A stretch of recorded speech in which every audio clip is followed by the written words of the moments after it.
2022년 아카데미 여우주연상 후보 올리비아 콜맨. 오늘은 2022년 오스카 여우주연상 후보 마지막으로 올리비아 콜맨에 대해 알아보도록 하겠습니다. 올리비아 콜맨은 1974년 영국 노폭주 노리치에서 태어난 영국 배우로 영화와 텔레비전에서의 코믹하고 드라마틱한 역할로 잘 알려졌습니다. 아카데미상, 영국 아카데미 영화상, 프라임타임 에미상, 세계의 영국 아카데미 텔레비전상, 그리고 세계의 골든 글로브상을 포함한 많은 상을 받은 바 있습니다. 브리스톨 올드빅 극장 학교를 졸업한 콜맨은 채널사의 시트콤 피프쇼에서 큰 성공을 거두었습니다. 그린 윈, 벳 미첼과 웹북, 뷰티풀 피플, 플라워스, 플리백 등이 콜맨의 대표작입니다. 코미디 프로그램인 20트윈과 엔솔로지 범죄 프로그램인 피즈트로 최우수 여우조연상을 수상한 바 있습니다. 콜맨은 ITV 범죄 드라마 시리즈인 브로드처치에서의 연기로 갈채를 받았고 영국 아카데미 여우주연상을 받았습니다. 또한 BBC 원의 스릴러 미니 시리즈 더 나이트 매니저에 출연해 골든글로브 여우조연상 시리즈 미니 시리즈 텔레비전 영화상을 수상했습니다. 2019년부터 2020년까지 넷플릭스 시대 드라마 더 크라운에서 엘리자베스 2세를 연기해 골든글로브상과 프라임타임 에미상 드라마 시리즈 여우주연상을 수상했습니다. 콜맨의 영화로는 핫퍼즈, 티라노사우루스, 아이언 레이디, 허드슨 하이드 파크, 로크, 더 랍스터, 오리엔트 익스프레스 살인, 그리고 더 미칠 때 더 머신 등이 있습니다. 이번엔 그녀를 아카데미 여우주연상 후보에 오르게 한 영화 로스트 도터에 대해 알아보도록 하겠습니다.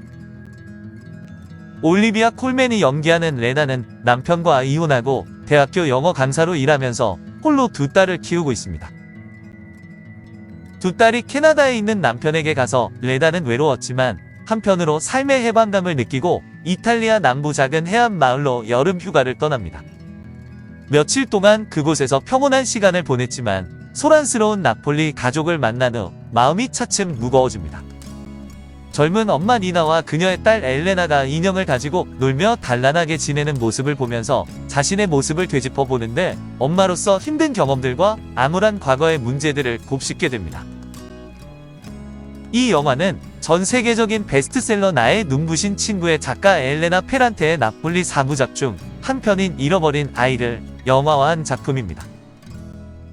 감독은 매기 질레날이 맡았는데 제이크 질레날의 누나이자 다크나이트의 유명한 연기파 배우로 이 작품을 통해 처음 감독으로 데뷔했습니다.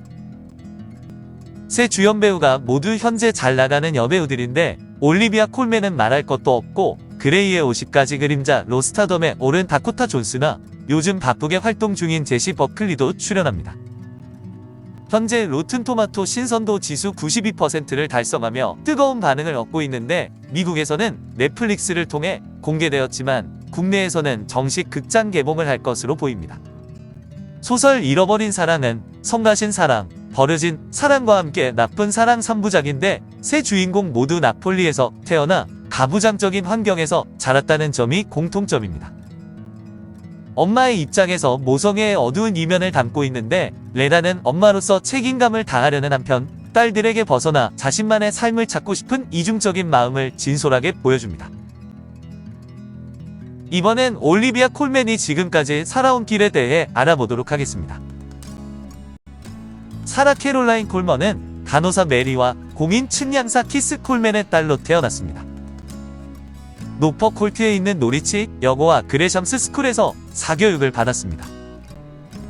1999년에 졸업한 브리스트 롤드 빅 시어터 스쿨에서 연극을 공부하기 전에 캠브리지의 호머턴 칼리지에서 선생님을 하기도 했습니다. 케임브리지 시절인 1995년 채널4 시리즈 더 워드에 출연하여 콜리라는 별명으로 케임브리지 대학 풋나이트 드라마틱 클럽 오디션에서 데이비드 미첼과 로버트 웹을 만나게 됩니다. 영국 배우 조합에는 이미 사라 콜맨이라는 여배우가 있어서 콜맨은 다른 예명을 사용했는데 항상 콜리라는 별명으로 불려서 다른 이름을 사용하는 것에 별 어려움이 없었다고 합니다. 그녀의 네 번째 증조할아버지 리처드 캠벨 바제는 세인트 헬레나 섬에서 태어났고 런던에서 동인도 회사를 위해 일했다고 합니다. 콜맨은 2000년 26세의 나이로 BBC2의 코미디 스케치쇼 브루저에 출연해 전문 연기자로 데뷔했으며 그 후 많은 BBC, ITV, 채널4 텔레비전 시리즈에 출연했습니다. 또한 2004년부터 2006년까지 초현실적인 코미디 그리닝에 출연했으며 2008년까지 몇 편의 영화에 출연하게 됩니다. 2011년에는 티라노사우루스에 출연하여 비파 영국 독립영화 여우주연상 등을 수상했고 아카데미상을 수상한 철의 여인에서 캐롤 대처 역을 맡아 런던 영화 비평가 서클 올해의 영국 여배우상을 수상했습니다. 2013년에는 ITV의 브로드처의 범죄 드라마 시리즈에서 D.S. 엘리 밀러를 연기해 에미상 여우주연상 후보에 올랐고 베프타 TV상 여우주연상을 받았습니다. 2015년 콜맨은 유르고스 란티모스의 황당한 디스토피아 영화 더 랍스터에 출연해 칸 영화제에서 황금종려상을 수상하고 심사위원상을 받았습니다. 2016년에는 미니시리즈 더 나이트 매니저에서 안젤라 버 역을 맡아 찬사를 받았고 에미상 후보에 올랐으며 골든글로브상 여우조연상을 수상했습니다. 2018년에 콜맨은 더 페이버릿의 여왕으로 출연했는데 이 역할을 위해 몸무게를 17kg이나 늘렸고 골든글로브 여우주연상과 베프타 여우주연상, 아카데미 여우주연상을 받았습니다. 콜맨은 동명소설을 각색한 BBC 미니시리즈 레미제라블에서 마담 테나르디의 역을 맡아 호평을 받았습니다.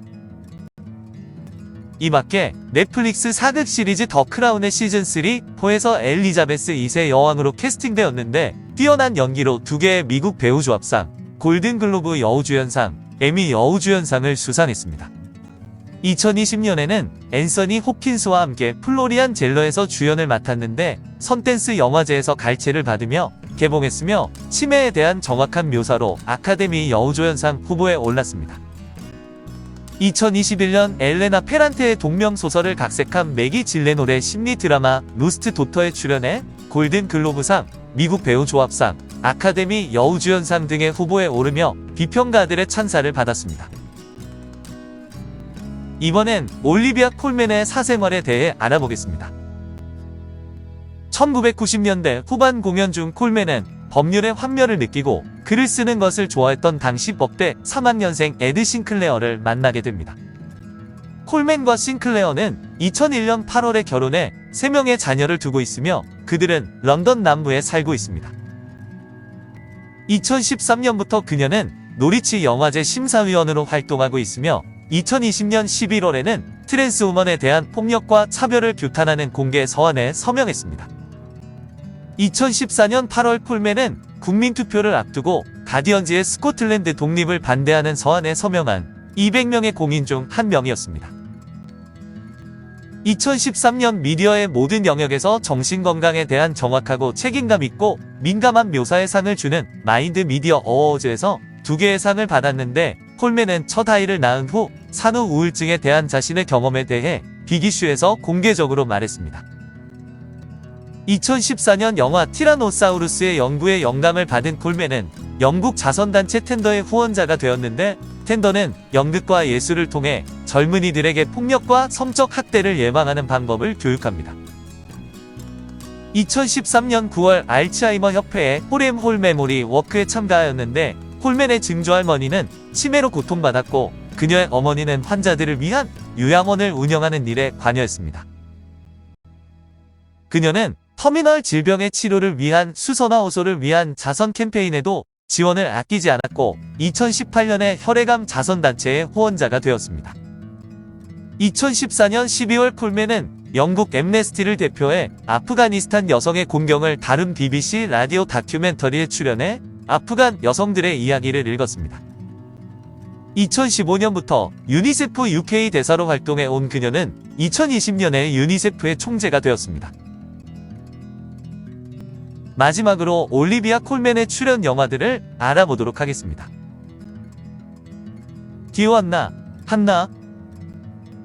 누구 하나 건드리면 터질 것 같은 위태로운 일상을 보내던 조셉은 어느 날 도망치듯 자선가게에 숨어들고 점원 한나의 기도를 통해 고통을 위로받고 안정을 얻습니다. 그녀의 온화한 미소의 폭언으로 답한 조셉이지만 묘한 매력에 이끌려 다시 자선 가게를 찾게 되고 구제받을 수 없을 것처럼 보이던 마음의 문도 조금씩 열립니다. 그러나 한나와 가까워질수록 평온해 보이기만 한 그녀의 삶에도 어두운 비밀이 있음을 알게 됩니다. 철의 여인 캐롤 대처.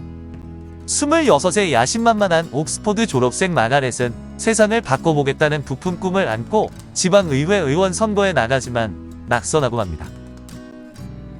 실망한 그녀를 눈여겨본 사업가 데니스는 특유의 유머와 따뜻함으로 그녀를 사로잡으며 평생의 후원자가 되기로 약속하고 행복한 결혼 생활을 시작합니다. 남편의 전폭적 지지 속에 마가렛은 꿈에 그리던 의회 입성에 성공하고 곧이어 모두가 불가능하리라 여겼던 영국 최초의 여성 총리로 선출됩니다.